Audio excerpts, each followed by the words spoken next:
Now I'm going to cut the sugar skull shape out. I'm going to start by making almost a rainbow shape along the top. It should be a long rainbow. I'll save the extra clay because I'll need that in a little bit. Once I have that tall rainbow, I'm going to go in and down. In and down. This is the shape of the skull.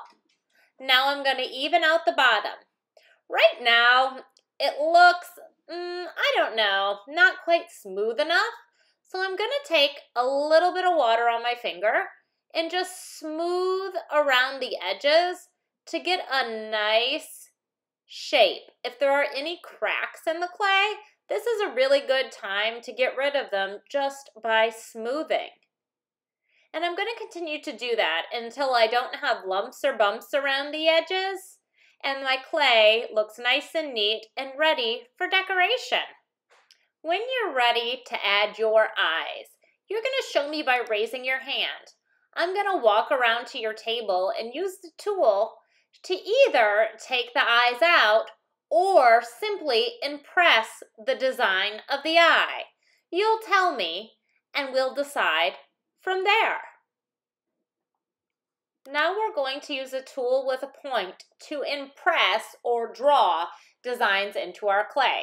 I'll start with the nose and I'm making an upside down heart shape. As I'm working, I'm using my finger to wipe off any balls of clay that get either on my tool or on my slab itself. Now we'll make a line for the mouth, and then I'm going to make the shape of teeth on either side. Again, if you get any little lumps, try to take them off. Those sometimes get sharp once your clay goes into the kiln. There we go. Now I have a mouth. I can use the point to make dots, maybe around the eyes.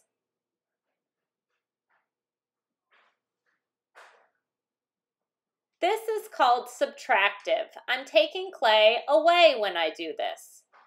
The next step is adding clay, an additive process. I'm going to add a flower crown to my sugar skull. I start by rolling a coil and then flattening that coil. Now I'm going to roll that baby up to make a flower. Now I'm scoring and slipping. I'm using the toothbrush to brush both the object I'm placing and the skull itself. Now I'm going to repeat. I'll roll a coil, flatten it, and roll it up. I want my skull to be symmetrical, so I'm going to make a flower on the other side. Again, I'm putting the toothbrush and scrubbing on both the object and the skull itself. Now I'm going to make some leaves. I roll a coil, smush it, and then just pinch the edges. There's a nice leaf shape there.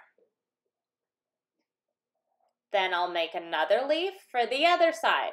Again, I'm rolling a coil, smushing the coil, and then pinching on either side to get the shape right.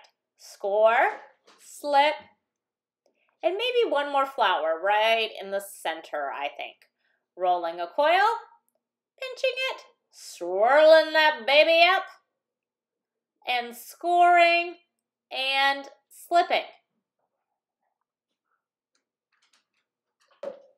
Perfect. I have a symmetrical skull, and you can see that I have flowers to make a crown. Now I'm going to make a heart. I rolled a ball and I flattened it. Now I'm pinching one side. Then I'll take a tool and press it in the center of the opposite side. Now I'm just molding that shape to make a heart. Since I want my skull to be symmetrical, I'm going to put one on one cheek and one on the other. So again, to make a heart, I'm going to roll a ball. Then I'm going to smush the ball. Now I pinch one side. I'm going to take a clay tool and press in to separate the other end. Now I'm just molding it to make a nice, smooth heart shape. Scoring, slipping, and applying. Now my skull is really starting to come together.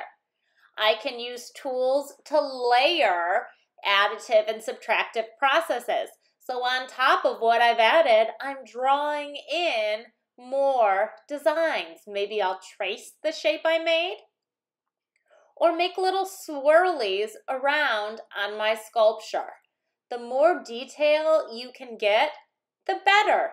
Just make sure you're being intentional and doing on both sides. I'll draw lines on my leaves to show their texture.